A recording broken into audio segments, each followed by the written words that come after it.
ایک گھنے جنگل کا تصور کریں جہاں ایک شدید طوفان آتا ہے. ایک مغرور اور بلند درخت اپنی پوری طاقت سے ہوا کا مقابلہ کرنے کی کوشش کرتا ہے لیکن ٹوٹ کر گر جاتا ہے. اس کے برعکس قریب ہی موجود ایک پرانا اور عقل مند بلوط کا درخت طوفان سے لڑتا نہیں بلکہ جھک جاتا ہے. اس کی اصل طاقت اس کی گہری جڑوں میں ہے جو زمین میں مضبوطی سے پوست ہے. طوفان گزر جاتا ہے اور وہ درخت پہلے کی طرح شان سے کھڑا رہتا ہے. یہ کہانی ہمیں سبق سکھاتی ہے کہ حقیقی طاقت کیا ہے. کیا طاقت کمزور کو کچلنے کا نام ہے یا اپنی بنیادوں کو مضبوط کرنے کا؟ آج پاکستان کو بھی ایسے ہی ایک سوال کا سامنا ہے. پاکستان میں آج کل ہارڈ سٹیٹ کی اصلاح گونج رہی ہے. طاقتور حلقے اسے ملک کے تمام مسائل کا حل بتا رہے ہیں. یعنی دہشت گردی اور معاشی بحران سے نمٹنے کے لیے ریاست کو سخت گیر بننا ہوگا. مگر اس بیانیے کے جواب میں جیل سے عمران خان نے ایک متبادل ویژن پیش کیا. ان کے مطابق حقیقی ہارڈ سٹیٹ وہ نہیں جو اپنے شہریوں پر طاقت آزمائے بلکہ وہ جو طاقت کو آئین اور قانون کے نیچے لائے. آئیے ان دو مختلف نظریات کو سمجھنے کی کوشش کرتے ہیں. ریاست کا ہارڈ سٹیٹ سے مطلب ایک ایسا سیکیورٹی ماڈل ہے جو طاقت کے زور پر مخالفت کچل دے. بظاہر یہ دہشت گردی کا حل ہے لیکن یہ ماڈل قومی سلامتی کے نام پر شہریوں کو آئینی حقوق اور سیاسی آزادیوں کو بھی ختم کر دیتا ہے.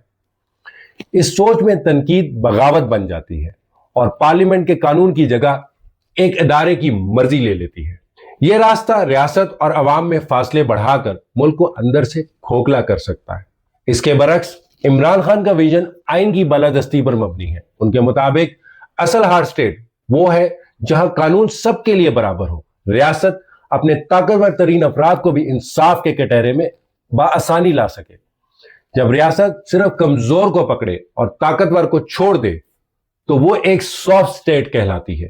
یعنی ایک ایسی ریاست جہاں قانون تو ہو مگر اشرافیہ اس سے بالاتر ہو. عمران خان کا ویژن اسی کمزوری کا علاج ہے. قانون کی حکمرانی سب کے لیے.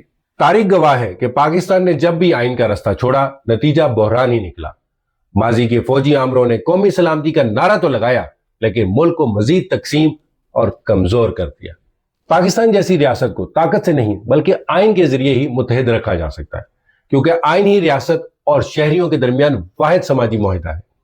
موجودہ صورتحال میں اس بحث کے تضاد کو مزید واضح کرتی ہے کہ ایک طرف ریاست دہشت گردی کے خلاف ریڈ قائم کرنے کا دعویٰ کرتی ہے تو دوسری طرف ملک کی سب سے بڑی سیاسی جماعت کو بھی دبایا جا رہا ہے.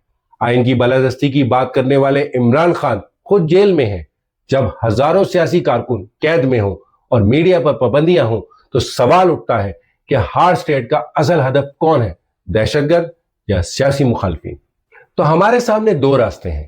ایک وہ ہارڈ سٹیٹ جو سلامتی کے نام پر عوام کے حقوق چھین لے اور اندر سے کھوکھلی ہو. دوسرا راستہ آئین کی بالادستی, قانون کی حکمرانی اور سب کے لیے انصاف کا ہے. یہ ایک ایسی ہارڈ سٹیٹ کا تصور ہے جو حقیقی معنوں میں مضبوط, متحد اور خوشحال پاکستان کی بنیاد رکھ سکتا ہے.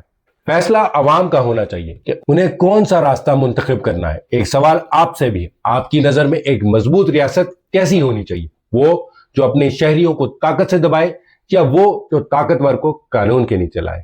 اپنی رائے نیچے کمنٹس میں لکھیں کیونکہ آپ کی آواز سچ کو طاقت دیتی ہے. اور اگر یہ تجزیہ آپ کے دل تک پہنچا ہو تو اس ویڈیو کو پھیلائیں تاکہ ہر پاکستانی جان سکے کہ سچ کیا ہے اور خطرہ کس کو ہے. اور سبسکرائب کریں قلب فیصل کو جہاں ہم لاتے ہیں وہ کہانیاں جنہیں سیاست چھپا لیتی ہے. جزاک اللہ خیر.